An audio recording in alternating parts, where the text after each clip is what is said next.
pelaku. Kapolresta Cilacap AKBP FF Dr. yang mengaku sebagai anggota kelompok. Sudah kita tetapkan yang Halo semuanya, kembali lagi dengan saya. Di sini perbincangan kali ini akan membahas tentang bullying. Nah, di sini saya bawa 4 teman saya nih yang akan nanti saya tanya-tanyai tentang apa sih itu bullying dan lain-lainnya.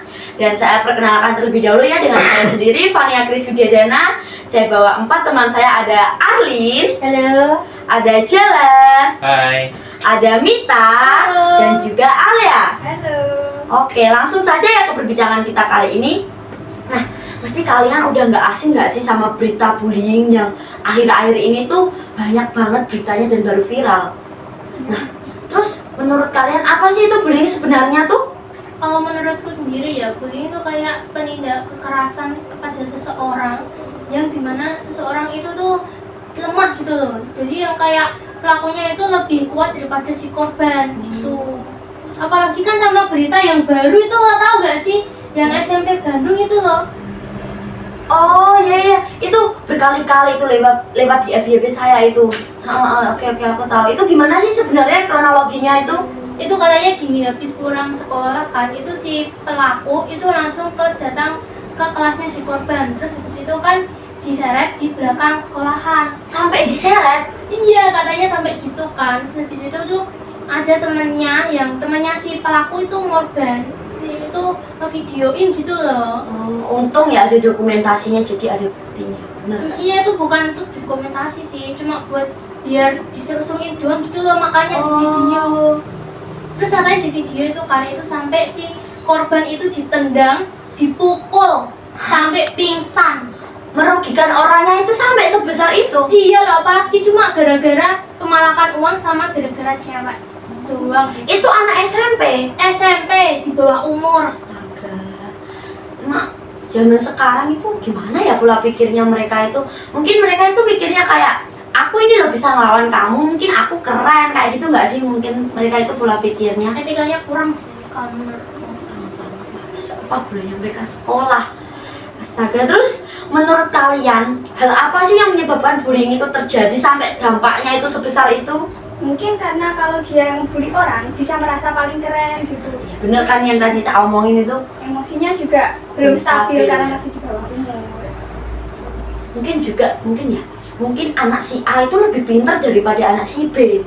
Nah, mungkin anak si B itu tuh kayak iri, mungkin lebih ke iri gak sih? Iya. Terus gak pengen tersaingi mungkin ya. Mungkin itu kan apalagi itu kan gara-gara cewek gak sih? Kan katanya kan yang si korbannya itu lebih ganteng daripada si pelaku. oh gitu ceritanya.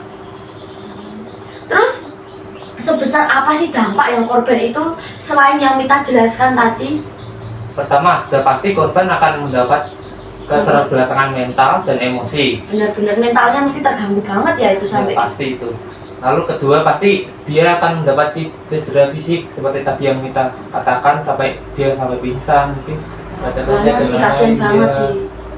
Lalu yang ketiga itu orang korban tersebut pasti bakal tidak ada trust issue pada teman-temannya juga. Karena juga sampai pindah sekolah 4 kali loh. Iya. Gara-gara dibully. Iya, gara-gara sampai dia tuh ngedown banget mentalnya, katanya mau nggak sekolah juga. Kalau terus isu mesti ada sih, ya kan? Maksudnya mereka kayak gimana ya, lebih ke trauma nggak sih? Trauma untuk berangkat sekolah mungkin. Kalau begitu berarti secara studinya mereka terganggu dong. Iya. Iya. Nah, itu kan bullying yang terjadi sekarang itu kan kebanyakan anak di bawah umur kan.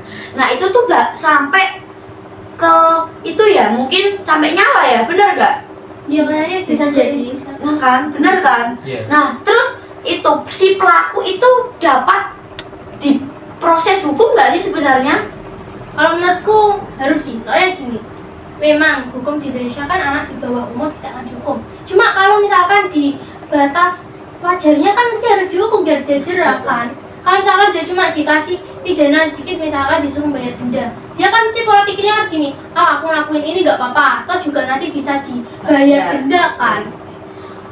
Memang sih semuanya uang, tapi tidak semua dengan uang gitu loh, paham nggak sih kalian? Iya. Apalagi itu nyawa loh. Iya. Nyawa, apalagi mental.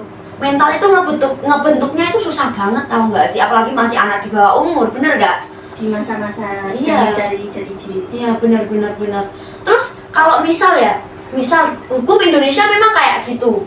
Terus yang bakal bayar nyawanya siapa? Yang bakal bertanggung jawab itu terus siapa? Nyawa harus dibayar dengan nyawa nggak sih sebenarnya? Iya, harus gitu. Harusnya gitu, tapi kan nggak mungkin hukum Indonesia nerapin hukum pidana mati. Benar sih. Terus gitu kasihan dong korbannya. Mungkin terus penyelesaiannya gimana ya itu? Untuk penyelesaiannya atau pencegahannya, dari sudut pandang kita sebagai pelajar, Iya. kita ya memang perlu memilih-milih untuk mencari teman itu. Karena lingkungan itu sangat mempengaruhi loh sebenarnya.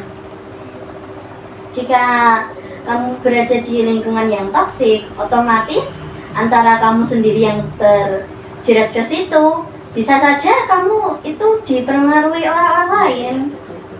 Terus selain itu orang tua di rumah itu juga mempengaruhi gak sih? Karena itu mental kita, jadi diri kita terbentuk itu pertama kali ya di rumah. Iya.